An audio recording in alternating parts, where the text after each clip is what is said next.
এখন বাজে ভোর 4টে। তো আমার সোনা মা ঘুম থেকে উঠে গেছে, আর ওদিকে তরি খক খক করে কাশছে। কী বলতো, প্রচণ্ড পরিমাণে ঠান্ডা লেগেছে।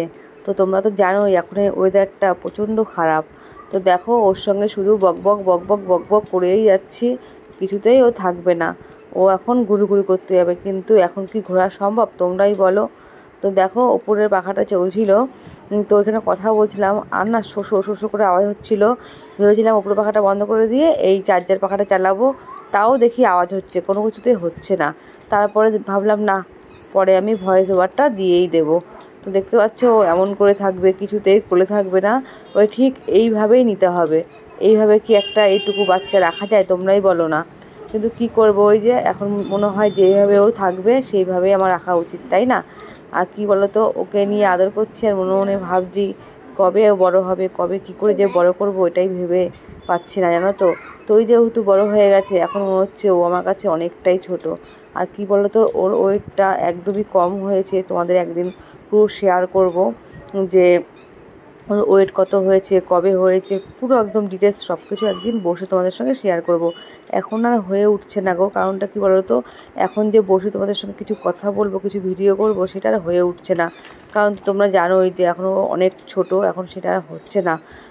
এই মানে বসবো কি, আমি একটু খেতে বসলেও উঠে যাচ্ছে, মানে যাই করতে যাচ্ছি না কেন, এই একটু ঘুমাচ্ছে এই উঠে যাচ্ছে। এবার পাকুনে বড়ি, আমার বুড়িটা শুয়ে থাকবে না, শুধু কোলে কোলে উঠে গুলি গুলি করতে চায়, জানো।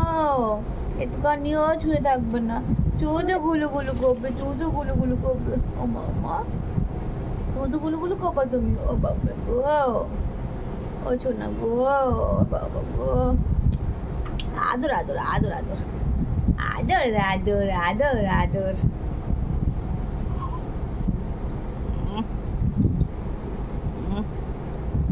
আদর আদর আদর আদর, দেখেছো? বাবা রে, আছি মনিরা, এ দেখো আমি ছুঁয়ে আছি, আমি ছুঁয়ে ছুঁয়ে খেলু খেলু করছি, দেখতে পাচ্ছ তোমরা? দেখো, টয়লেট করে পুরো ভিজিয়ে দিল, আবার সেই জামাটা চেঞ্জ করে দিলাম। দেখেছো, ট্যাপ ট্যাপ করে তাকিয়ে আছে আমার দিকে কেমনভাবে। চলো পরে আবার আসছি আমরা। দেখতে পাচ্ছ আমার সোনামা এখন সাজুগুজু করে রেডি হচ্ছে। কোথায় যাবে বলো তো? আজকে আমার সোনামা যাবে ডক্টরের কাছে। তো সোনামার যেহেতু এখনও চেক আপ করানো হয়নি, তার জন্য আমরা যাব ডক্টরের কাছে। তো দেখো, সকাল সকাল নাম লেখানো হয়ে গেছে, 7টার সময় নাম লিখিয়েছিলাম। তারপরে আমরা একটু ঘুমিয়েছিলাম 1 ঘন্টার মতো। দেখতে তো তখন পেলে যে আমরা 4টার সময় উঠেছি, তখন থেকে বসেই আছি, কিছুতেই ঘুমায়নি। এই 7টার সময় যখন নাম লেখালাম তখন একটু ঘুমিয়েছিল, নাম লিখিয়ে দিয়ে আমি আবার ঘুমিয়ে পড়েছিলাম। 8টা পর্যন্ত ঘুমালাম আর কি, 1 ঘন্টা। তারপরে দেখো সাজুগুজু করাচ্ছি, 9টার মধ্যে যেতে হবে ডক্টরের কাছে, 9টার থেকে ডক্টর বসবে আর কি।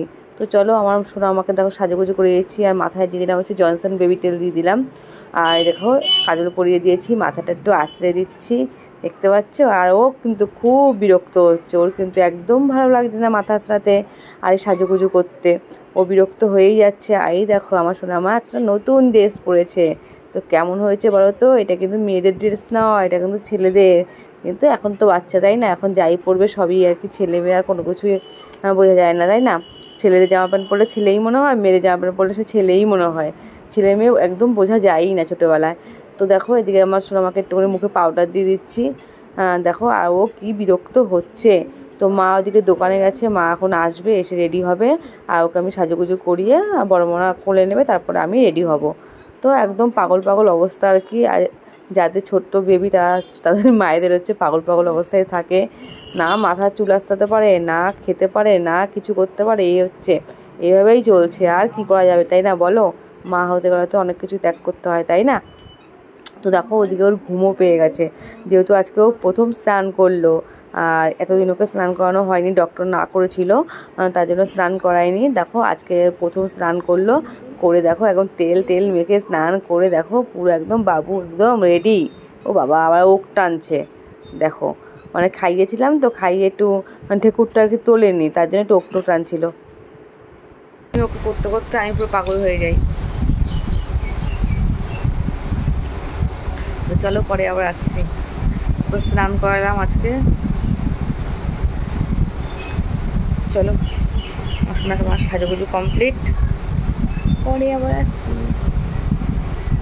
দেখো ফ্রেন্ড, আমরা কিন্তু রেডি হয়ে বেরিয়েও পড়েছি। আগে যেমন রেডি হয়ে তোমাদের সঙ্গে শেয়ার করতাম যে কোন চুড়িদারটা পরেছি, কেমন লাগছে না লাগছে সব কিছু শেয়ার করতাম, এখন আর সেইটা আর হয় না, নিজের জন্য কোনো সময় নেই। দেখো পুরো রেডি হয়ে বেরিয়ে পড়েছি, অর্ধেক রাস্তা পেরিয়ে গেলাম, তারপর তোমাদের সঙ্গে শেয়ার করছি যে আমরা বেরিয়ে গেলাম। তো দেখো আমার সোনামাকে একদম রেডি করে মা ওদিকে বসেছে, আমি উল্টো দিকে বসেছি, কারণটা মা বললো উল্টো দিকে বস, নাহলে ঝাঁকুনিটা বেশি লাগবে, তাই না? তো দেখো যেহেতু ডক্টরের কাছে নাম লেখানো হয়ে গেছে, নাম চলে যাবে, তার জন্য কিন্তু তাড়াতাড়ি করে বেরোতে লাগলো। আর বাড়িতে বেশিক্ষণ সময় পাইনি আর কি, সকাল 9টার মধ্যে ওখানে ঢুকতে হবে। তোমরা তো দেখলে যে ঘুমিয়েছিলাম 1 ঘন্টা, তারপরে উঠে ঝটাপট ওকে করে দিয়ে তারপরে আমি রেডি হয়ে বেরিয়ে পড়লাম। তো দেখো আমাদের কল্যাণীর যে রাস্তাঘাটটা না মানে খুব ভালো লাগে আর কি, চারোদিকে গাছ, প্রত্যেকটা বাড়ির মধ্যে আর কি সুন্দর সুন্দর ফুলের বাগান, সুন্দর সুন্দর গাছ, মানে পরিবেশটা খুব সুন্দর। যারা কল্যাণীতে থাকো তারা তো জানোই, আর যারা কল্যাণীর আশেপাশে থাকো তারাও জানো, আর যারা না জানো তারা একটু দেখে নাও আমাদের কল্যাণীর আশপাশটা, দেখো কত সুন্দর না পরিবেশটা। এটা কিন্তু গ্রাম নয়, তবুও কিন্তু এই শহরের পরিবেশটা খুব সুন্দর, জানো তো, মানে চারিদিকে গাছপালা আছে, যে একদম যে গাছপালা নেই তা নয়। তো দেখো আমার মা তোমাদের সাথে একটু হাই করে দিল, আর এই দেখো আমি, দেখতে পাচ্ছ? তো দেখো কোনো রকমের চুড়িদারটা পরে আর কি মাথায় চুলটা একটু ক্লিপটা মেরে বেরিয়ে পড়েছি, আর এখন এইভাবেই চলতে হবে, কিচ্ছু করার নেই। তো দেখো আমরা টোটো থেকে নেমে গেছি, নেমে গিয়ে তো আমাদের ডাক্তার দেখানোও হয়ে গেছে, কিন্তু ওই যে ডক্টরের কাছে যখন ঢুকেছি তখন না প্রচণ্ড পরিমাণে ভিড় ছিল, আর আমার প্রচুর শোনা খুব কান্না করছিল, তাই তোমাদের সঙ্গে আর শেয়ার করতে পারলাম না গো। যদি অন্য কোনো দিন যাই তোমাদের সঙ্গে অবশ্যই শেয়ার করবো। দেখো ডাক্তার দেখেই বেরিয়ে পড়লাম, আর দেখো টোটোতেও উঠে গেলাম। তো এই কাকু আর কি আমাদের দিয়ে যায়নি, বললো তোরা ডক্টর দেখা, যদি দেরি হয় তো আমাকে বলিস, তাহলে বেরিয়ে যাবো, যদি মানে হয়ে যায় তাহলে থাকবো। তো বেশিক্ষণ সময় লাগেনি, 15-20 মিনিটের মতো সময় লেগেছিল, তার জন্য একবারে দেখিয়ে ওনার টোটোতে করে আর কি ফিরছি। তো আমরা এমনটাই করি আর কি। চলো বাড়িতে গিয়ে আবার তোমাদের সঙ্গে কথা হচ্ছে। এই দেখো ফ্রেন্ড, বাড়িতে এসে খাওয়া দাওয়া সেরে দেখো আমার সোনামাকে নিয়ে একটু বসে আছি, আর ও আজকে এই প্রথম চু চু চু করে দেখো আঙুলটা খাচ্ছে। তো এই প্রথম আজকে দেখলাম ওকে আঙুল খাওয়া শেখা। তো দেখো প্রথম প্রথম যেগুলো আর কি শেখে না, দেখতে কিন্তু দারুণ লাগে না, তার জন্য তোমাদের সঙ্গে একটু শেয়ার করলাম। তো চলো আজকের মতো ভিডিওটা এখানেই শেষ করলাম। যদি ভালো লাগে লাইক কমেন্ট করো। আর দেখো আঙুলটা সরে গেছে, আর ও দেখো মানে ঘুম পেয়ে গেছে, ওদের তো কান্না করবে এক্ষুনি। তো চলো যদি ভালো লাগে একটা লাইক, আর যদি বেশি ভালো লাগে একটা কমেন্ট করো আমার সোনামায়ের জন্য। তো আমার সোনামাকে ডাক্তার দেখে চলে এসেছি। তো ডক্টর কী বললো না বললো তো পরে একটা ভিডিও তোমাদের সঙ্গে শেয়ার করব। তো তেমন কিছু বলেনি, ও ভালোই আছে, সুস্থ আছে, ওয়েটটা মাপলো, ওয়েট কেমন হয়েছে না হয়েছে সেটা তোমাদের সঙ্গে বসে একদিন ক্লিয়ার করবো, এইভাবে তো বলা যায় না। তো চলো, তো দেখো আমি এসে একটু না শুয়ে পড়েছিলাম, দেখতে পাচ্ছ, তাই বলছিলাম দেখো শুয়ে টুয়ে উঠে আমি পাগলের মতো হয়ে গেছি। তা কী আর করবো, এখন আর সেইভাবে কিছু করা হয় না। তো চলো আজকের মতো টাটা।